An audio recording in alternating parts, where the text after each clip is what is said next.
How the Grinch Stole Christmas by Dr. Seuss. Every Who down in Whoville liked Christmas a lot, but the Grinch, who lived just north of Whoville, did not. The Grinch hated Christmas, the whole Christmas season. Now please don't ask why, no one quite knows the reason. It could be his head wasn't screwed on just right, or it could be perhaps his shoes were too tight, but I think the most likely reason of all may have been that his heart was 2 sizes too small. But whatever the reason, his heart or his shoes, he stood there on Christmas Eve, hating the Whos, staring down from his cave with a sour, grinchy frown at the warm lighted windows below in their town. For he knows every Who down in Whoville beneath was busy now hanging a mistletoe wreath. And they're hanging their stockings, he snarled with a sneer. Tomorrow is Christmas, it's practically here. Then he growled with his Grinch fingers nervously drumming, I must find some way to stop Christmas from coming. For tomorrow, he knew, all the Who girls and boys would wake up bright and early. They'd rush for their toys, and then, oh, the noise. Oh, the noise, noise, noise, noise. That one thing he hated, the noise, noise, noise, noise. Then the Whos young and old would sit down to a feast, and they'd feast, and they'd feast, and they'd feast, feast, feast, feast.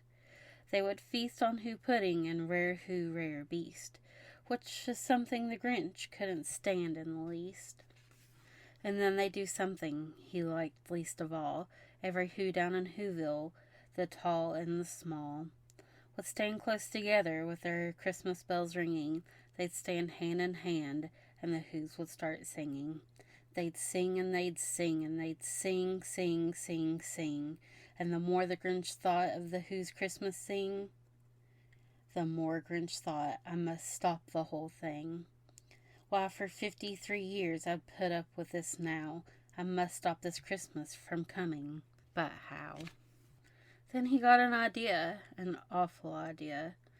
The Grinch got a wonderfully awful idea. I know just what to do, the Grinch laughed in his throat, and then made a quick Santa Claus hat and a coat, and he chuckled and clucked, what a great Grinch trick. With this coat and this hat, I look just like Saint Nick. All I need is a reindeer, the Grinch looked around, but since reindeer are scarce, there's none to be found. Did that stop old Grinch? No, the Grinch simply said, if I can't find a reindeer, I'll make one instead. So he called his dog Max, and then he took some red thread, and then he tied a big horn to the top of his head.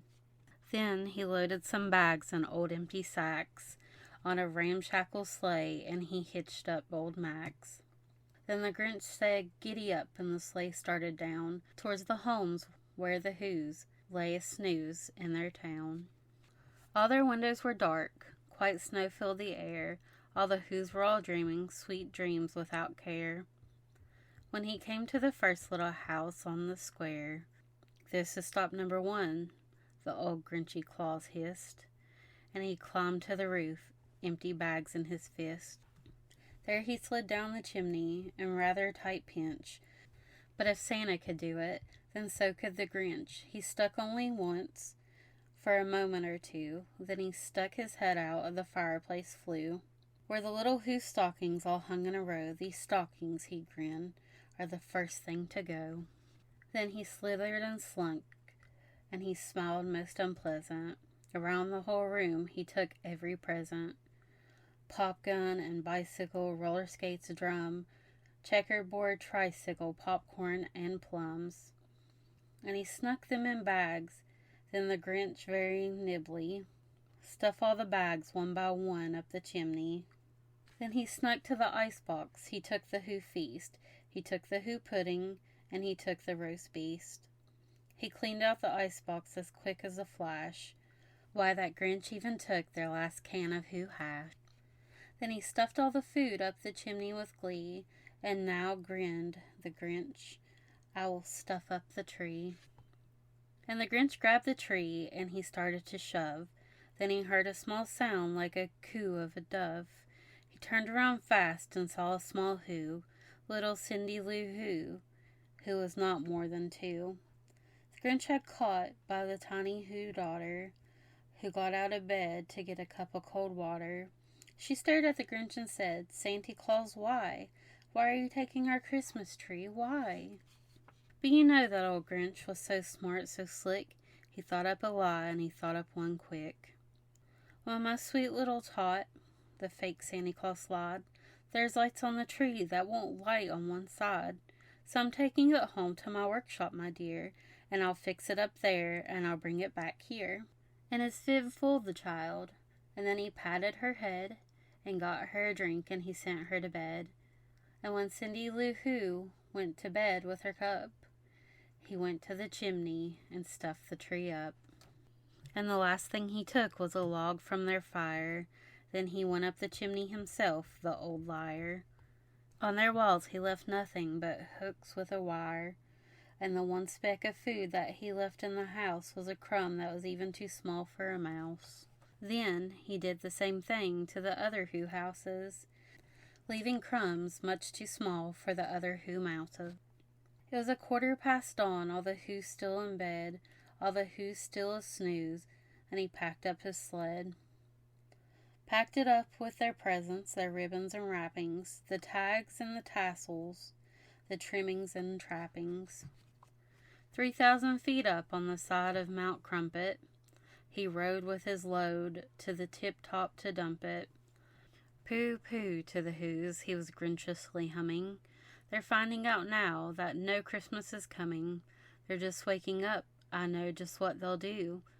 Their mouths will hang open for a minute or two, and then the Who's down in Whoville will all cry boo-hoo." "That's a noise," grinned the Grinch, "that I must simply hear."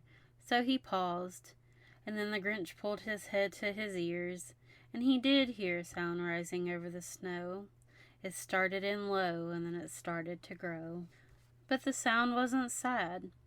Why, this sound sounded merry.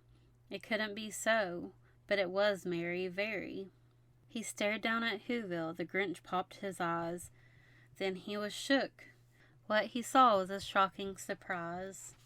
Every Who down in Whoville, the tall and the small, was singing, without any presents at all. He hadn't stopped Christmas from coming. It came. Somehow or another, it came just the same. The Grinch, with his Grinch feet, ice cold in the snow, stood puzzled and puzzled. How could this be so? It came without ribbons, it came without tags, it came without packages, boxes, or bags. And he puzzled 3 hours until his puzzler was sore. Then the Grinch thought of something he hadn't before. Maybe Christmas, he thought, doesn't come from a store. Maybe Christmas, perhaps, means a little bit more. And what happened then? Well, in Whoville they say that the Grinch's small heart grew 3 sizes that day, and the minute his heart didn't feel so quite tight, he whizzed with his load through the bright morning light, and he brought back the toys and the food for a feast. Himself, the Grinch, carved the roast beast.